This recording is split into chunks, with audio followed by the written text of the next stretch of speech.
Hello guys, welcome to my new blog. আজকে আমরা চলে এসেছি দীঘাতে। আমাদের সঙ্গে রয়েছে বর্ষণ দা, অভিজিৎ, সন্দীপ ক্যামেরা ধরে আছে। সন্দীপকে কেউ দেখতে পাবে না, পরে দেখাবো সন্দীপকে। তো আমাদের দীঘাতে দুদিনের মতো ট্যুর আছে। দুদিনের জন্য আমরা রুম বুক করেছি, রুম বুক করবো আমরা এখন। যে তারপরে শুয়ে যেতে পারি, বা স্টেশনে শুয়ে যেতে পারি। এখানে খুব হাওয়া চলছে, ওয়েদারটা দেখা, ওয়েদারটা কিছু এরকম। তার মধ্যে আমরা রিস্ক নিয়ে দীঘা চলে এসেছি। 66 নাম্বার ওয়েটিং লিস্ট কনফার্ম হয়ে গেছে। মানে আমরা কতটা ছুটিয়া, অনেকটা ছুটিয়া। ভাগ্যের উপর ইয়ে পেয়ে গেছে, সিট পেয়ে গেছে, তাহলে পেতাম না জীবনে। আজ পর্যন্ত শুনেছি 65-45 ক্যান্সেল করে বলে আমরা সিট পেয়ে গেছি। আমরা হোটেলে বুক করিনি। রিমাল को अपने औकात दिखा दिया इस पर आके हमने इस আমরা স্টেশন থেকে বেরোনোর পর কত ঘন্টা পর রুম পেয়েছি? 3 ঘন্টা 3 ঘন্টা পর আমরা রুম পেয়েছি, একটা রুম বাজেটের মধ্যে আমাদের। তারপর এখন আমরা কিছু খাইনি। সন্দীপ 500 টাকায় ইউটিউবে ভিডিও দেখে আমাদের রুম খুঁজে বলেছিল। কেসা লাগা আপনার সফর? আমাদের ম্যানেজার রুম বসন্ত রুম সম্পর্কে কিছু বলার? No comments. বসন্ত কোনো কমেন্ট করবে না। দেখি তো আমরা সন্ধ্যাবেলা টিফিন করার জন্য কিনে নিয়েছি একটা করে চপ। বসন্ত খাচ্ছে চপ। অভিজিৎ চপ দেখা, कैसा लग চপ रहा है? ভালো করে খা। তোর আগের ভিডিও সিনটা মনে চলে এসছে, ওই জন্য আর কামড়ালো না। তো আমরা এখন যাচ্ছি দীঘা বিচের দিকে। চপ টপ খাওয়া কমপ্লিট করে। বসন্ত বিচে গিয়ে কি করবি? ये लड़की तारेंगे। বসন্ত বিচে গিয়ে মেয়ে দেখবে। অভিজিৎ বিচে গিয়ে কি করবি? बीचे যে সুন্দর সুন্দর মেয়ে দেখতে। অভিজিৎ বিচে গিয়ে মেয়ে দেখবে। সন্দীপ বিচে গিয়ে কি করবি? এত খেতেই ব্যস্ত। বলতো যেটা করবো। माना बुझे नहीं लगा है। এ বিচে গিয়ে অন্য কিছু করবে, ঠিক আছে?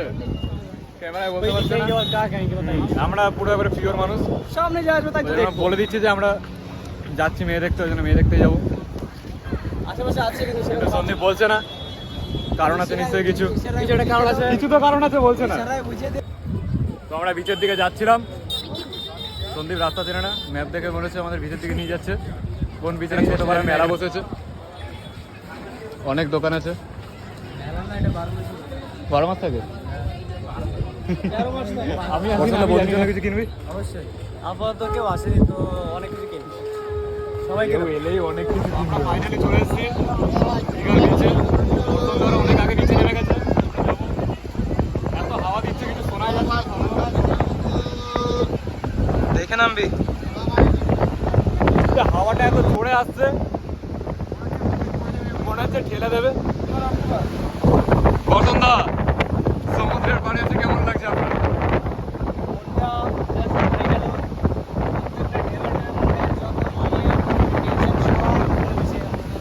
অভিজিৎ তো মনে হচ্ছে কারো টেনশনে চলে গেছে সমুদ্র থেকে।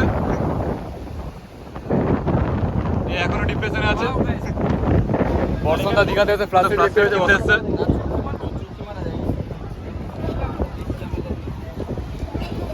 অনেক দূর যাচ্ছে।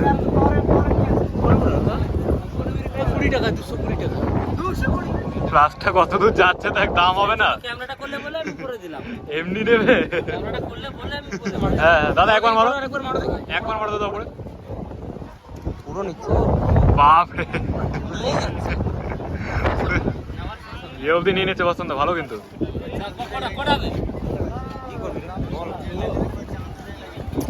কটা নেবি? নিলে নে। পয়সা শর্ট করে যাও ওদিকে। আমি ফিরাল রেনে পয়সা শর্ট করে যাবে বলে আমরা ফ্লাশ লাইট নিয়ে নিই। ফ্লাশ লাইট বাচ্চাদের জিনিস, আমরা নিয়ে কি করবো? বাস অ্যাভয়েড কর। এখান থেকে কিছু নিবি? 5 জন নিবা নিবি? ছেড়ে দে, চ। পাওয়ারফুল তো ছিল, বলতে হবে লাইট। তুই কার জন্য নিবি? নিয়ে কিছু হবে? লাইট ওর থেকে আরেকটা পাওয়ারফুল যে শানের কাছে একটা। ঝিনুক বসন্ত ঝিনুক কিনতে যাচ্ছিল কিন্তু কিনলো না।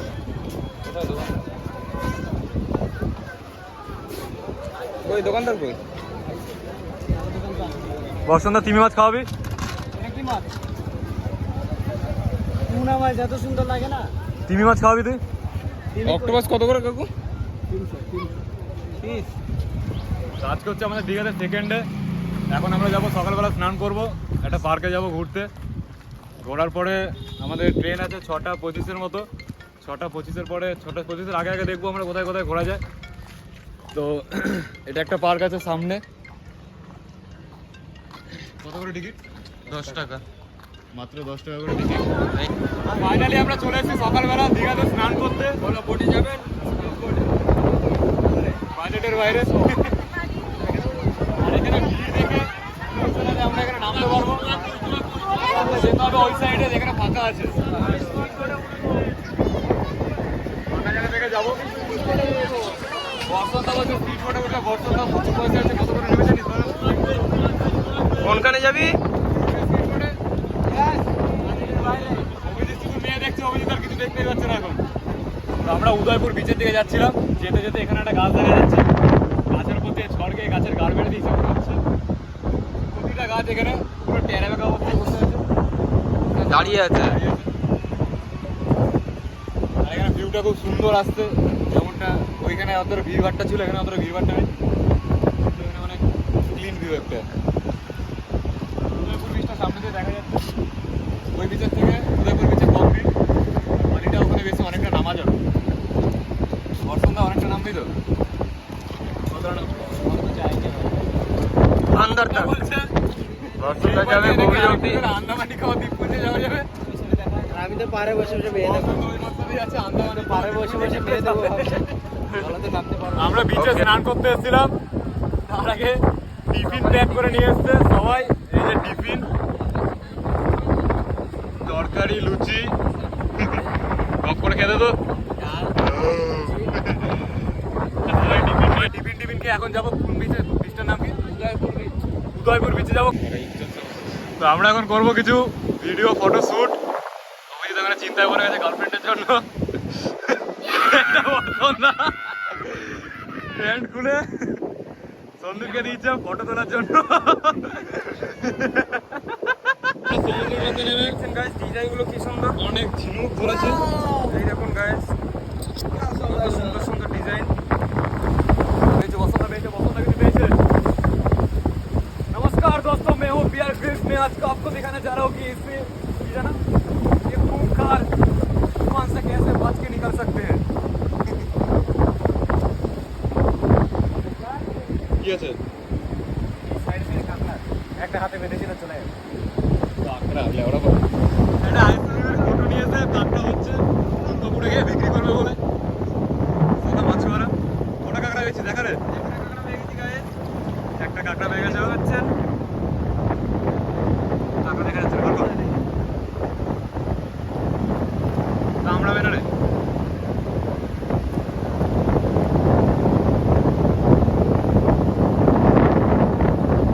কাঁকড়া সবাই এখন কাঁকড়া ধরতে ব্যস্ত।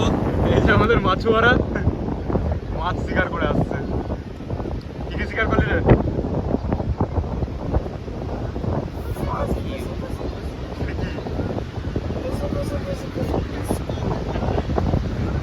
এইটা ধরার জন্য আমরা এখান থেকে ওর জন্য কতক্ষণ 1 ঘন্টা ধরে বসে আছি। তার জন্য ও একটা নীল রঙের ভাঙা সাপোর্ট করে আছে। আমরা এখন ফিরছি বাড়িতে। আমরা চেক আউট করে বাড়ি যাচ্ছি। এসেছিলাম হাসতে হাসতে, যাচ্ছি কাঁদতে কাঁদতে। খুব মন খারাপ হয়ে গেছে। ঠিক আছে, দীঘার জন্য ছেড়ে চলে যাচ্ছি। 250 টাকা বেশি নিয়ে নিয়েছে আমাদের থেকে। সবার মুড অফ।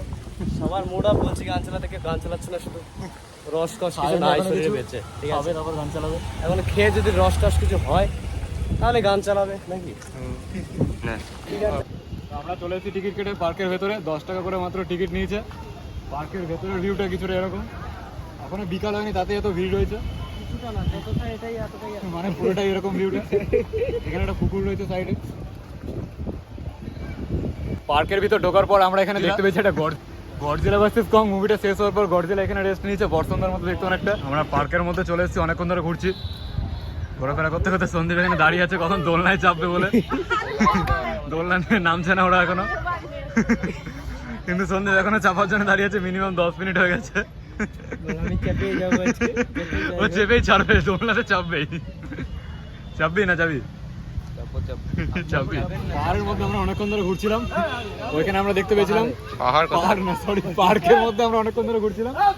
ওখানে আমরা কি দেখতে পেয়েছিলাম? কং। এখানে রয়েছে গডজিলা। আর একটা ভালো জিনিস ওইদিকে দেখাচ্ছি। ওইখানে রয়েছে টম অ্যান্ড জেরির যে কালো টমটা ছিল, মানে শয়তান বিড়ালটা, ওই বিড়ালটা ওকে ধরে এনে এখন এখানে রাখা হয়েছে। পার্ট টাইম জব করে ওইখানে। টম অ্যান্ড জেরির কালো বিড়ালটাকে টম ওর ভাবতে দাঁড়িয়ে দিয়েছিল, তার জন্য ওইখানে এখন পার্ট টাইম জবে আছে। সুন্দর মাছ ধরিস না, ক্যারেটে জানতো। পার্ক করা মোটামুটি কমপ্লিট হয়ে গেছে, এখন আমরা বেরোবো এখান দিয়ে। বেরিয়ে আমরা যদি টাইম থাকে তাহলে আমরা যাবো হচ্ছে নিউ দীঘা সি বিচে। নিউ দীঘা যদি টাইম না থাকে তাহলে আমরা ডাইরেক্ট ট্রেন ধরে আবার দুর্গাপুর। আমাদের ট্রিপ মোটামুটি কমপ্লিট হয়ে গেছে। ট্রিপ কমপ্লিট করে আমরা একদিনের মধ্যে সি বিচ, পার্ক, এদিকে ওদিকে ঝোপে ঝাড়ে সব জায়গায় ঘুরে আমরা আবার 6:25 ট্রেন ধরতে চলে এসেছি। ট্রেন মনে হচ্ছে লেট করছে, আস্তে আস্তে আসতে হবে এই 1 ঘন্টা। বেশি কিছু বলিস না, কি ভাববে? স্টেশনে পৌঁছে গেছি, ট্রেন আসতে এখনো লেট আছে। স্টেশনে যা লোক বসে আছে মনে হচ্ছে স্টেশন দিয়ে মাত্র একটাই ট্রেন যায়, সেটা হচ্ছে কান্নাড়ি এক্সপ্রেস, আর এইটাতেই ভিড় হয়। ফাইনালি আমরা চলে এসেছি হাওড়াতে। হাওড়া দিয়ে আমাদের কি ট্রেন যাওয়ার কথা ছিল হচ্ছে না, মোকাম এক্সপ্রেস ধরে দুর্গাপুর যাওয়ার কথা ছিল। আর এখন বাজে হচ্ছে 12:24। মোকাম এক্সপ্রেস ছিল আমাদের 11:30 ট্রেন ছিল। আমাদের কান্নাড়ি এক্সপ্রেস মোটামুটি আড়াই ঘন্টার মতো লেট। এখন আমাদের মনে হচ্ছে রাত্রেবেলা হাওড়াতেই থাকতে হবে, যে কালকে সকালবেলা দুর্গাপুর যাওয়া যায়। ট্রেনে চলেছিলাম আমরা সন্ধ্যেবেলা 6:25 নাগাদ, এখন বাজছে প্রায় 12:20। আমরা এখনো পর্যন্ত কিছু খাইনি, সেজন্য কেউ কথা বলছে না। তো প্রথমে আমরা সবার প্রথমে খাবার পরে আবার আসছি।